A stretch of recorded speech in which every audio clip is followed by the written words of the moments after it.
Erica Campbell and Megan Good recently took part in an episode of The Same Room that's causing a lot of debate. The episode discussed cancel culture and the idea that it actually originated in the church. Take a look at a part of the discussion. If you had a teen pregnancy, canceled. If you had a child out of wedlock, canceled. If you wore something that people didn't agree with, and it was, and that to me is crazy because this should be the place that is the most accepting place. And I'm a pastor, you know, but we have to be accountable to each other. We have to be accountable to the history of also what we represent in order to speak into it properly. Now, Erica also discussed how people shame others in the name of protecting the gospel and Jesus, to which Megan replied, Jesus don't need your protection. So, ladies, what are your thoughts on cancel culture originating in the church? Ooh.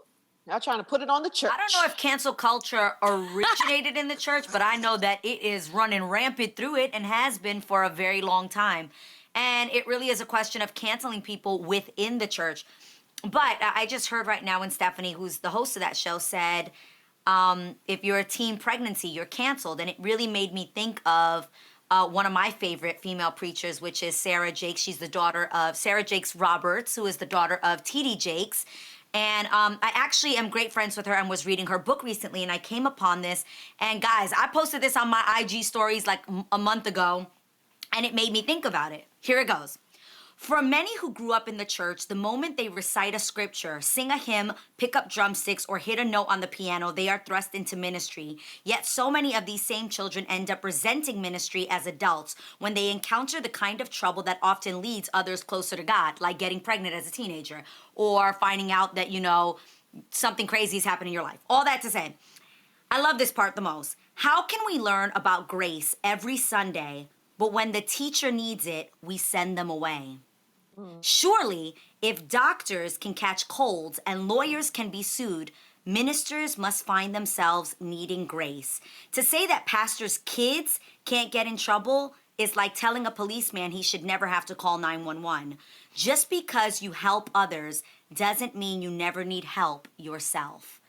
And yo, that spoke to me because I was like, wow, when you think about sometimes the cancel culture that happens within the church, just like she said, we forget that literally that kind of goes against the whole concept of God dying on the cross for our sins, and that's literally what Christianity is based upon, is that he died on the cross so that even our imperfections can be forgiven, and that's where grace comes from. So ladies, what do you think?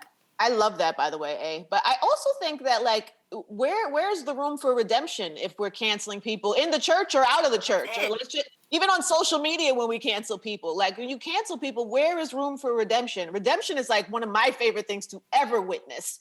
To watch somebody come from like just doing something horrible, experiencing something horrible, and then figuring it out and sharing their testimony and being able to give something back to the world. Like, that's a phenomenal moment when you see somebody redeem themselves. And when we cancel people, I'm not saying there shouldn't be like, you know, karma, or like, you know, if you do something terrible, there has to be something. Accountability. You know, accountability, sure. But there also has to be room for redemption. Yes, but let's also remember that cancel culture is man-made, right? So for me, I far think that I've been canceled by the church a long time ago. I remember going to church with my mom, who is very excitable about emotion, and worship music moves her. And I remember going to that church, and there was a group of women going to brunch, and I specifically heard them say when she was standing away, let's not invite them. They're a little too crazy. And I'll never forget that. That actually turned me away from loving God for a long time, because I went to that church when I was maybe 13 with my mom, and then I found Jesus when I was 24. My point in this, and it can be any religion this applies to, I'm not just talking about Christianity, but sometimes the cancel culture, like it did for me, made me actually amplify my love for God, because I was like, wait a minute, no, I love God and we have a dope relationship. I feel him within me. So what y'all are making me fit into is not who I am. So I'm actually going to be exactly who I am, even more so with my God, and own the fact that I do use profanity. I do dress sexy. I probably don't fit into your mold, but it made me excited about, yo, this is just this love language that I have with him, and I'm good with that. So cancel culture in that regard actually made me more it made me own more of my relationship with him and made me steadfast about it, which I'm thankful for, because when I see people fall or people judge me, it actually builds my character even more of who I am within. It's a godfidence, you know? Yeah. I wasn't raised in the gospel church. I was raised as a Jehovah's Witness, and this was many moons ago. But what they would do is somebody did something against that doctrine, they would disassociate. And the whole congregation would have to disassociate themselves from that person. And there were ways that you could get back in. But the purpose of that was to, I guess, protect the congregation. In that sense, I understand that. But I'm like you, Jeannie. I learned from that because I felt bad disassociating myself from someone, but I understood the point of grace.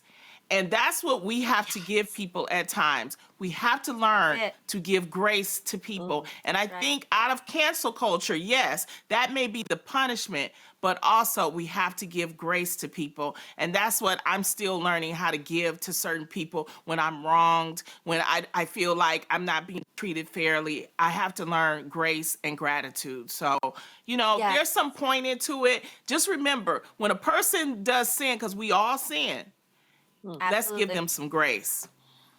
I love that. You better preach, Lonnie. I also just want to add one thing. When you're thinking of the protection, you have to ask yourself, are they actually protecting the congregation, or are they protecting their brand and their business? There's this new social media hangout, and it's called Clubhouse. And if you haven't heard of Clubhouse, it's an invitation-only app where you can have live audio chats with people from all around the world about business, relationships, sex, basically anything you want, gossip, and it's getting a lot of attention. Some big names have been seen hanging out in the Clubhouse, like Oprah, Tiffany Haddish, Kevin Hart. However, a growing problem Clubhouse is facing is that people screen record because it's supposed to be a safe space and you're not supposed to do this, but they're screen recording and then they're posting the private conversations online. Even Meek Mill tweeted that it's ruining the personal feel of the app. So Angie, you have a voice everyone knows. Let me ask you, do you think what happens in the Clubhouse should stay in the Clubhouse?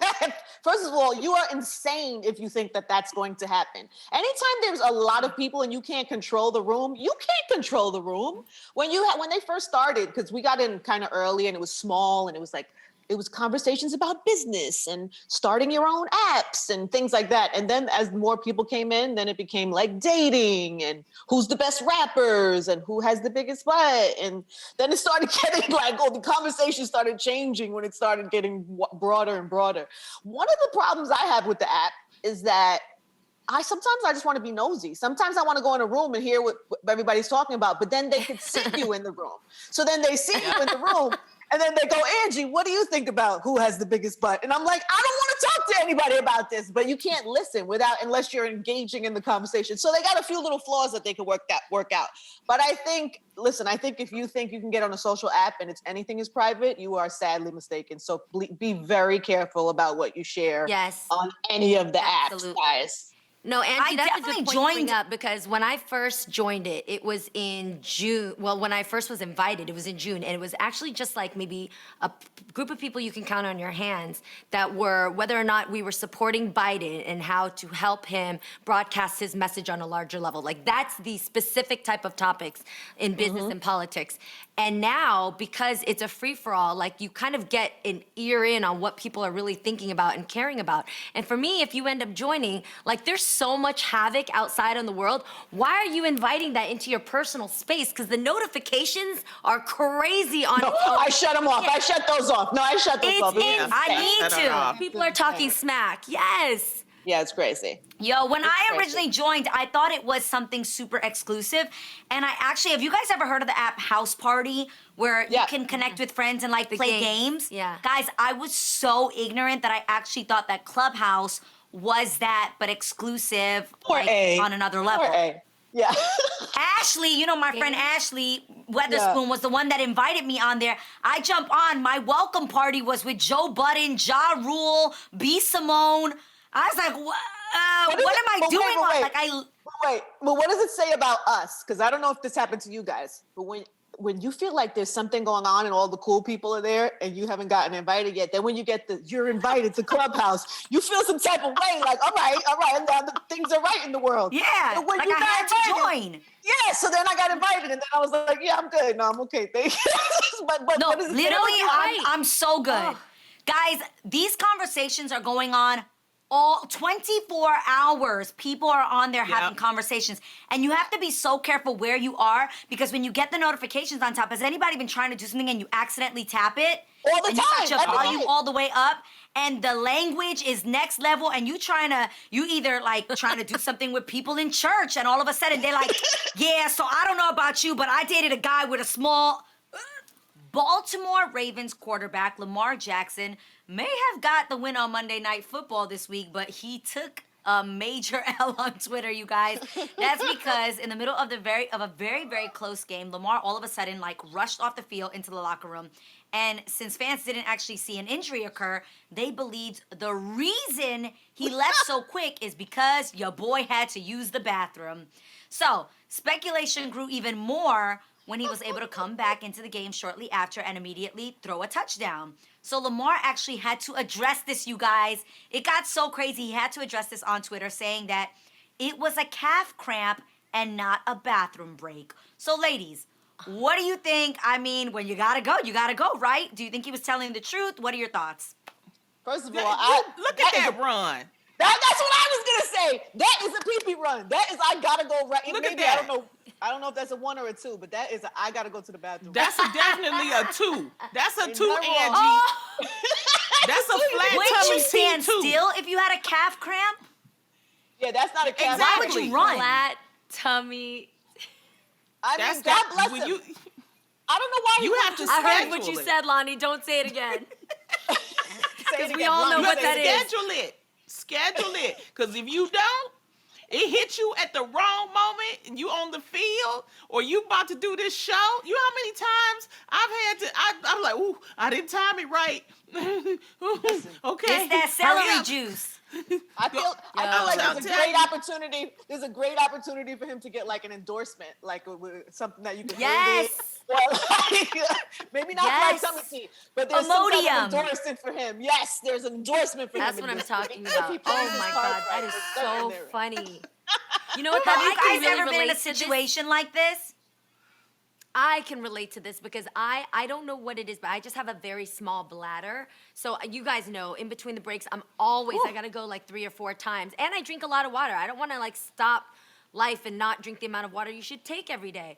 But I remember this one time that, for me, it bonded me most with Jay. So we were at a winery, right?